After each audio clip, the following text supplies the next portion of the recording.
রাবাংলায় একদিন থাকার পর আমি চললাম কালুকের দিকে।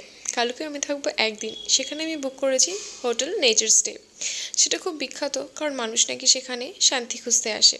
কারণ সেখানে নেই কোনো কোলাহল, নেই কোনো দৌড়, নেই কোনো ভিড়। সত্যি হোটেলেই নেচার স্টে আমার সত্যি খুব পছন্দের। কারণ এখানে কি সুন্দর সিঁড়ি করে ওপরে নিজের রুমে যাওয়া যায়। এখানে অনেকগুলোই প্রায় রুম রয়েছে। আর রাতের বেলায় এই নাইট ল্যাম্পগুলোর পাশে বসানো থাকে স্পিকার, যেখানে ধীরে ধীরে বিভিন্ন ধরনের গান হতে থাকে, একদম ধীর মন্থর গতিতে। এই হোটেল নেচার স্টেতে রয়েছে বিভিন্ন ধরনের কমলালেবুর গাছ আর বিভিন্ন ধরনের পাহাড়ি গাছ। আমি যখন ফিরে আসি তারা আমাকে দিয়েছিল কিছু গাছ উপহার। এই হোটেলে রয়েছে বিভিন্ন সুন্দর সুন্দর ফুল গাছ বসানো, আর এখান থেকে দৃশ্য অতিরিক্ত সুন্দর এবং মনোরম। নিজের কলকাতার এই দৈনন্দিন ক্লান্তকে দূর করার জন্য একদম খুব ভালো উপায় হলো পাহাড়ে পালিয়ে যাওয়া। আমার রুমের সামনে ছিল এই চেরি ব্লসম গাছটা। এই গাছটা আমার খুবই পছন্দের, কারণ ছোটোবেলা থেকে আমি এই গাছটা শুধু টিভিতে আর কার্টুনে দেখেছি। এই প্রথমবার নিজের রুমের জানলা থেকে দেখতে পাচ্ছি, উপভোগ করতে পারছি যখন এই গাছ থেকে ফুল ঝরে ঝরে মাটিতে পড়ছে। কি যে শান্তি পাহাড়ে না আসলে বোঝা যায় না।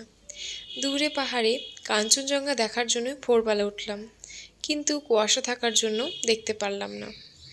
আর না দেখতে পেলাম সানরাইজ, কুয়াশা থাকার জন্য সেটাও দেখতে পারলাম না। কিন্তু সকালে উঠে বাগানটা ভালোভাবে উপভোগ করতে পারলাম।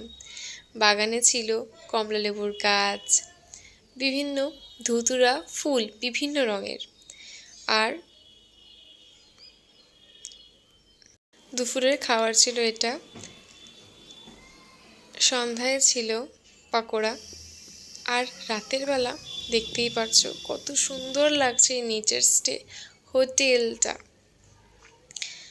নতুন রূপে সেজে উঠেছে, নতুন রঙে সেজে উঠেছে। আর তার সাথে ধীরে ধীরে হিন্দি গানগুলো কিন্তু বেশ মেজাজ জমিয়ে দেয় পাহাড়ে থাকার। আর এই যে আলোগুলো রয়েছে, দূর থেকে নিশ্চয়ই কোনো মানুষ এই হোটেলটাকে দেখতে পাচ্ছে, ঠিক যেভাবে আমি ওই পাহাড়ের বাড়িগুলো বা ঘরগুলো দেখতে পারছি। রাতের বেলা এই সিঁড়ি থেকে নেমে গেলাম ডিনার করতে। এই রুমে আমাদের ডিনার হবে। আর এটা ছিল রাতের ডিনারে, যেটা আমার খুবই প্রিয়।